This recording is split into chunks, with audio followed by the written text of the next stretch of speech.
इस वीडियो में chapter number 14 और इसमें चैप्टर का नाम तो नहीं लिखा है, लेकिन चैप्टर का नाम है भारतीय शास्त्रकारा, यानी कि शास्त्रकारा। ठीक है, चैप्टर नंबर 14 शास्त्रकारा।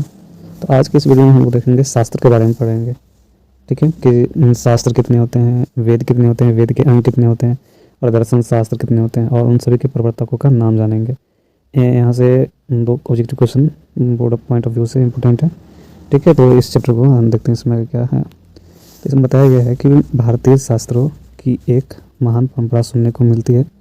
शास्त्रों का स्वरूप ही समस्त ज्ञान का स्रोत होता है। ठीक है, यानी कि जितने भी ज्ञान का स्रोत है ना, वो सभी शास्त्र का ही स्वरूप है। इस पाठ में प्रमुख ग्रंथों एवं उनके प्रवर्तकों का नाम लिखा गया है। ठीक है, उनके प्रवर्तकों का नाम लिखा गया है। आगे देखते हैं पाठ से बताया गया है कि जब शिक्षक कक्षा में प्रवेश करते हैं तभी सभी विद्यार्थी सम्मानपूर्वक खड़े होकर के स्वागत करते हैं शिक्षक का। ठीक है, यानी कि जैसे ही शिक्षक कक्षा में प्रवेश करते हैं सभी विद्यार्थी सम्मानपूर्वक खड़े होकर के उनका स्वागत करते हैं। तब शिक्षक कहते हैं कि सभी लोग बैठ जाओ, आज आपका परिचय संस्कृत धर्म ग्रंथों से कराया जाएगा। तभी उसमें से एक लड़का होता है, युवराज नाम का लड़का, वो प्रश्न करता है कि गुरुदेव धर्म ग्रंथ क्या है। शिक्षक जो है ना तो जवाब देते हैं कि धर्म ग्रंथ या शास्त्र जो मनुष्य को कर्तव्य और अकर्तव्य का बोध कराता है। ठीक है, यानी कि जैसे ही कक्षा में शिक्षक प्रवेश करते हैं सभी बच्चे जो है ना आदर के साथ खड़े होकर के उनका स्वागत करते हैं। और शिक्षक जो है ना तो शिक्षक क्या बोलते हैं कि आज आप लोग का जो है ना जो हम लोग धर्म के बारे में जानेंगे और दर्शन शास्त्र के बारे में जानेंगे, वेद के बारे में जानेंगे। ठीक है, धर्म ग्रंथ के बारे में जानेंगे, धर्म ग्रंथों के बारे में जानेंगे। तो तभी उसमें से एक लड़का आता है, युवराज नाम का लड़का, जो शिक्षक से प्रश्न करता है कि गुरुदेव धर्म ग्रंथ क्या होता है।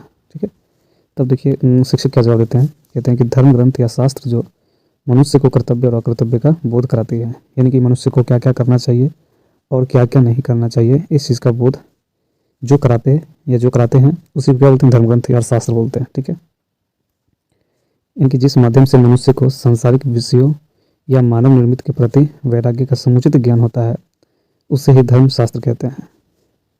फिर है उसका जिस शास्त्र से हमें ज्ञान मिलता है कि कौन सा आचरण अपनाना चाहिए, ठीक है, और कौन सा आचरण को छोड़ना चाहिए, उसे क्या बोलते हैं, धर्मशास्त्र कहते हैं। अर्थात शास्त्र हमें मनुष्य के कर्तव्य और अकर्तव्य का बोध कराता है। शास्त्र किसका किसका बोध कराता है, तो शास्त्र मनुष्य को कर्तव्य और अकर्तव्य, ठीक, कर्तव्य मतलब क्या क्या करना चाहिए और अकर्तव्य मतलब क्या क्या नहीं करना चाहिए, तो इस चीज़ का ज्ञान और इस चीज़ का बोध जो कराए उसी को शास्त्र बोलते हैं।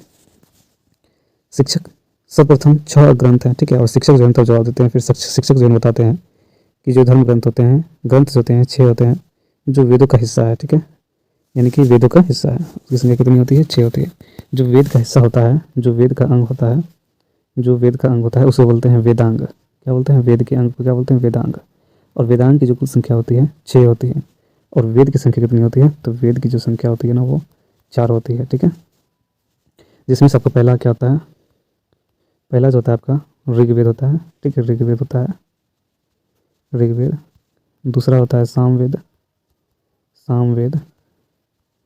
तीसरा होता है अथर्ववेद, अथर्ववेद, अथर्ववेद। ठीक है, उसके बाद जो नेक्स्ट होता है, ठीक है, नेक्स्ट चौथा नंबर जो होता है यजुर्वेद। ठीक है, यजुर्वेद, याद रखिएगा। ये सभी चारों वेद हैं और इसी का अंग जो होता है, इसी को अंग को क्या कहते हैं, वेदांग कहते हैं।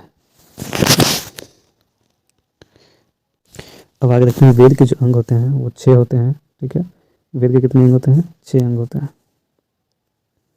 और पहला है आपका, पहला जो होता है शिक्षा है, दूसरा कल्प है, व्याकरण है, निरुक्त है, छंद है और ज्योतिष है। ठीक है, कौन कौन है, पहला है शिक्षा है, दूसरा है कल्प, व्याकरण, निरुक्त और छंद और ज्योतिष। ये सभी जो है ना आपका वेदांग होता है। क्या है, वेदांग, जो वेद के अंग होते हैं, याद रखिएगा।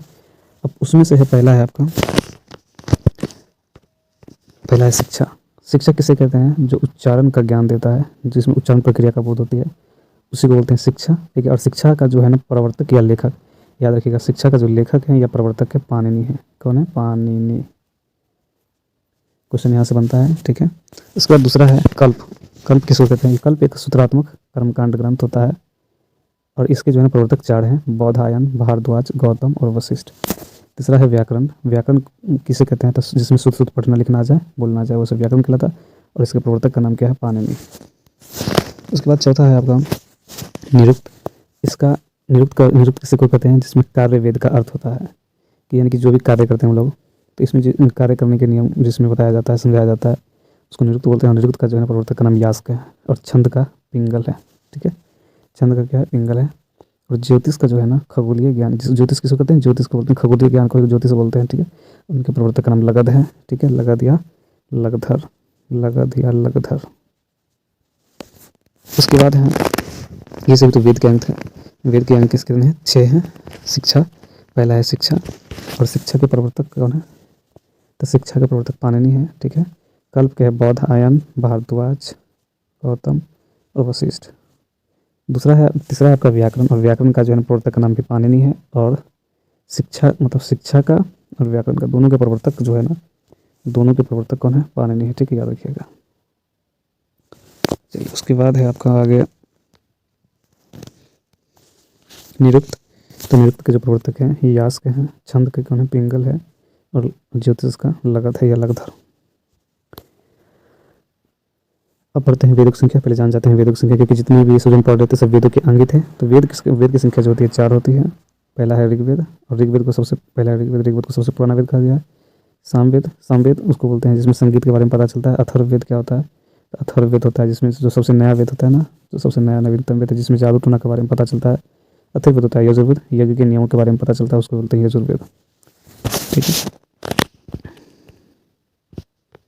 उसके बाद आगे देखते हैं। अब जो पढ़ेंगे जिसमें दर्शन शास्त्र के बारे में जानेंगे। और दर्शन शास्त्र की संख्या होती है 6।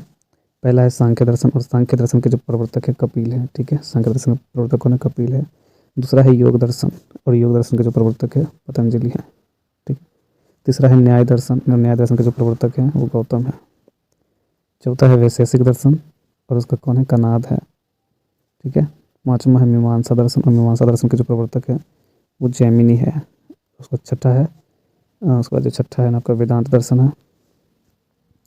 वेदांत दर्शन जिसका प्रवर्तक का नाम बादरायण है। ठीक है, चलिए ठीक है। उसके बाद देख लेते हैं, उसके बाद इसमें आर्यभट्ट की पुस्तक का जो नाम है आर्यभट्टियम। ठीक है, यानी कि आर्यभट्ट की जो पुस्तक का नाम क्या है, आर्यभट्टियम।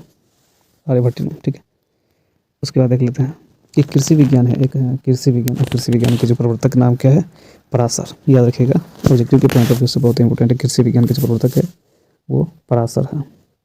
सबसे बड़ा शत्रु क्या होता है, आलस्य होता है। रघुवंश महाकाव्य के रचनाकार कौन है, तो कालिदास है। तो यहाँ पे ये चैप्टर आपका खत्म हो जाता है, ये आपका लास्ट चैप्टर था। ठीक है, और जो लोग भी इस वीडियो में जुड़े हैं, इससे पहले जो है ना हम 13 चैप्टर तक पढ़ा दिए हैं, तो आप लोग पहले जा करके वो लेक्चर्स को देख लें, उसके बाद ये वीडियो को देखें। ठीक है, चलिए।